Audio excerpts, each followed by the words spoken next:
Wewe alipata D-. Ningepita aje na bibi yako ndiye alikuwa ananichapa kila wakati. Bibi yako hakuwa anakuchapa wewe tu uko na sirani na utaki kusikia maneno. Hiyo maneno ya kurukaruka nje ati sijui marafiki. Nilikukataza maneno ya nikwambia Kenya siku hizi haina marafiki. Concentrate. Mzaya tu usiniambie kitu. Unakuanga umeenda kazi kila wakati, ukuangi hapa ujui kitu inaendelea kwa nyumba. Hata kama kitu inaendelea mbona basi udharau hata babako usimsikize. Kuna wakati nilikukatisha na mama yako. Each of you are counter accusing each other. Na nimejaribu nikasimamisha kila kitu. Na nikamsomea hata uliona. Nikakupatia nikakwambia wewe concentrate na masomo na maisha yako. Wachana na bibi. Na huyu unaita takataka yangu, wachana naye, mimi mwenyewe nitadeal naye. Au kusikia? Mtu kama ungekuwa mtu serious na maisha kama your sister, ungekosa kufail kukupita mtihani. Mtihani watu wala kupita wanapita. Wala watu wapiti wanakuaga tu na excuse kama ya. Wanabaki wanaolewa kwa sister yangu na huyu bwana yake atuli. Hata sasa, kama ni kupita mtihani. Sasa wewe unaona wewe ni mtu wa kisirani. Ushaenda kwa boma ya mtu tena unablame bwana. Wewe unaona wewe ni mimi amewati siwezi niambia kitu yoyote. Mimi maisha yangu nimengangana peke yangu.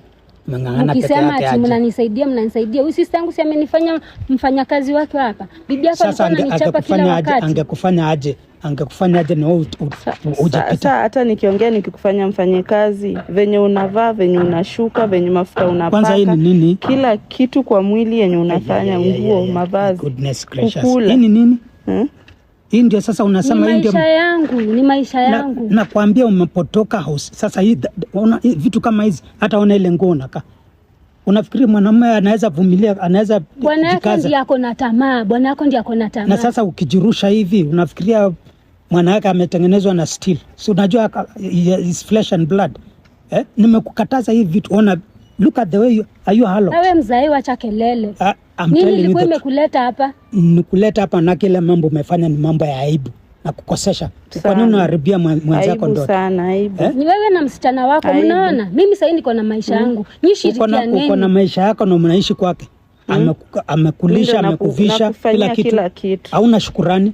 That is your unapaka kwa mwili uko hivyo msimu. That is your problem. Si nguo, si nywele, si nini, unashinda si hivi. Alafu unavaa na kufanyia hivi. Mnaishi naye hapa ama wewe unatoka naenda nje. Sasa mnataka aje? Alafu mnataka aje? Wewe mtu mtulivu, usikize maneno kwa watu wakikueleza. Hakuna kitu nawasikiza. Niko na maisha yangu saa hii naweza kujitegemea. Kwa nini uko na kiburi hivyo? Maisha yako unakaa kwa mwenzako. Nilifanya bidii nikakusema nataka urudie shule, hata nikakuwa natafuta kazi. Ukakataa. Sasa umekuja umeleta shida yako, kiburi yako umeleta kwa wengine.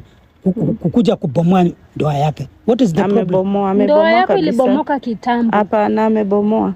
Hiyo ndio ilikuwa lengo yake. Sasa sijui kama hiyo ndio ilimleta Nairobi. And let me tell you, mimi I'm washing my hands. Sitashughulika na wewe.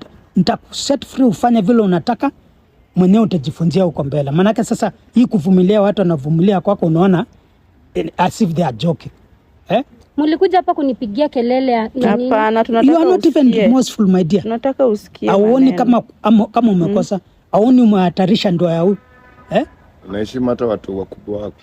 Mami.